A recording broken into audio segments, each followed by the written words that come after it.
Hey guys, Professor Bill, Comic Book University, and Amazing Spider-Man Sins Rising Prelude. So the next couple issues of Amazing Spider-Man are going to feature the Sin Eater. It's going to be the Sins Rising. It's supposed to be really dark. It's overemphasized by Nick Lowe, the editor of this comic book, in the back. He's also the editor of the Amazing Spider-Man book. And he also talks about how there was a lot of red in here. No, only in the last 2 pages, really. Aside from that, it was just a lot of colors. It was more about the colors all being subdued, including the red. So there's that.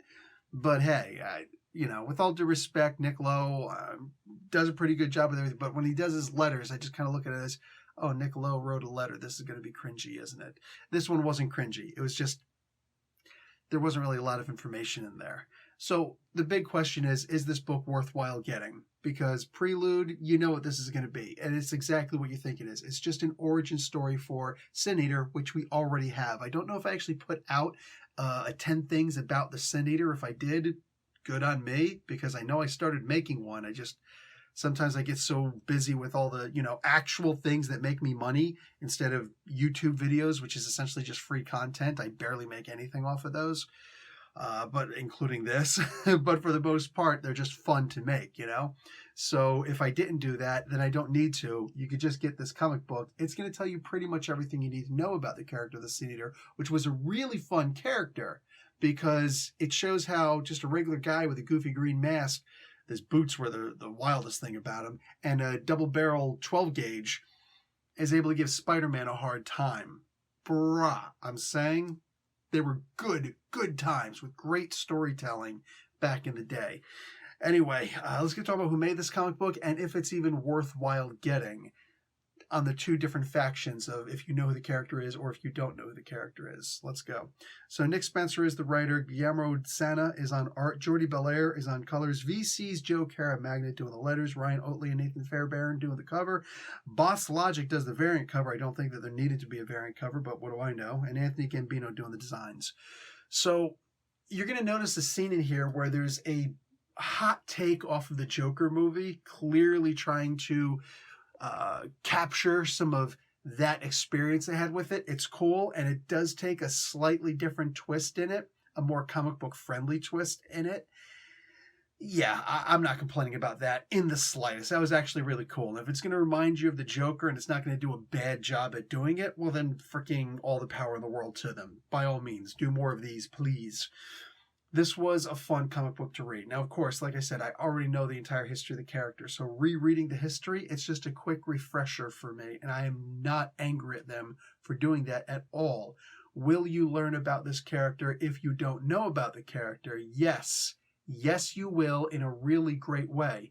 What if you already know about the character? Do you need to read this book? No. Even if you don't know who the character is, you don't really need to read this book. They're going to get... It's Nick Spencer, for crying out loud. He's going to give you the preamble, the prologue, exactly what you need to know about the character. He's going to explain the character while he's in there. This was an essentially pointless book, except that it was just a really fun read with amazing art and out of this world. I should say really good art with amazing out of this world colors. That being said, there is a story in here besides just his story. It's all of it, his story, but some of his experiences and things along those lines. There's new artwork provided to show exactly who the character is. And on top of that, and actually, where's a good page that I can show these? They're right here. So check this out. Check out pages like this. You see where there's the original artwork and then this new artwork, current artwork. And I love it. I love it because it's so easy to see where the difference, because it's really just Stanley Carter, the Sin Eater, remembering everything. But remembering it through exposition is different than actually showing you the original pages of what happened here. Man, amazing way of showing this comic book. Amazing way of doing this comic book, man. I really enjoyed this. This was a very brilliantly well put together comic book, and I'm genuinely impressed by how good it was. Again, though, you don't need it. Maybe there's a part in here you're wondering, well, how does Sin Eater come back alive? Spoilers, he died. Okay, I'm going to give you that spoiler right now. You can leave, and that was your chance. So Sin Eater comes back because, duh, Kindred goes to hell and plucks him right out. He makes a deal with them. He toys with him a little bit, and then he just, haha, so you're Sin Eater again. Cool, come on in. Come back to Earth. Let's go kill Spider-Man or make his life miserable. I don't know exactly what Kindred's trying to do, but you get the gist, right? So that's how he comes back. I'm sure they're going to explain that or not, or who cares when we actually get to the comic book itself. Because it even shows that the death was a little bit, did he really die? Technically. Anyway, I liked this. I really did. Do you need to get the book? No.